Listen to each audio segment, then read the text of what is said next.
નમસ્કાર સાથીઓ, હવે તમે વિચારતા હશો કે આ એવી તે કઈ અંદરની વાત છે. ચાલો હું તમને એક વાત કહું.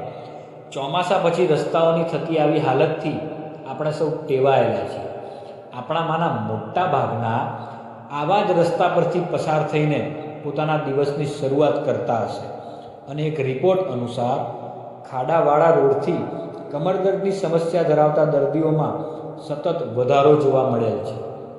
એવા તમામ કામો કે જેમાં ભ્રષ્ટાચાર રહેલ છે, એવા તમામ કામો કે જેમાં ભરપૂર કમાણી રહેલ છે, એવા તમામ કામો માટે રાજ્યના મુખ્ય પક્ષ અને મુખ્ય વિપક્ષ વચ્ચે પેલા પિક્ચરના જય અને વીરુની જેમ ભાઈબંધી થયેલ છે એવું આપણે બધા સૌ જાણીએ છીએ. કોઈ કશું બોલવા જ તૈયાર નથી અને જે નેતાઓ અને જે રાજકીય પક્ષ માત્ર ચૂંટણી સમયે જ પોતાનો દેખાડો દે છે એમના વિશે તો હવે શું કહેવું. જોકે એમના વિશે આશા રાખવી એ પણ નકામી છે. આવી પરિસ્થિતિમાં ગુજરાતીઓના નાણાંનો જ વ્યય થઈ રહ્યો છે અને ગુજરાતીઓના ભાગે જ સહન કરવાનું આવે છે.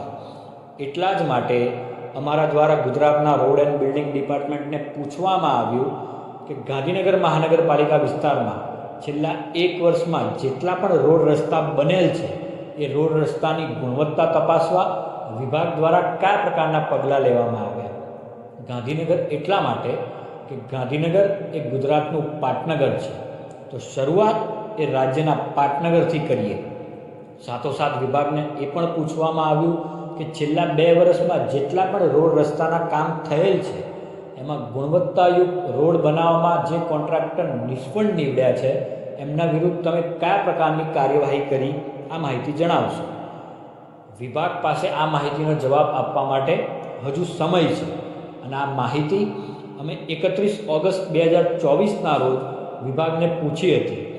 એટલામાં જ 11મી સપ્ટેમ્બર 2024ના રોજ સમાચાર આવ્યા અને નિર્ણય લેવામાં આવ્યો કે મહાનગરપાલિકાના વિસ્તારમાં માર્ગના કામો માટે ધારાસભ્યશ્રીને 2 કરોડની સહાય ચૂકવાશે.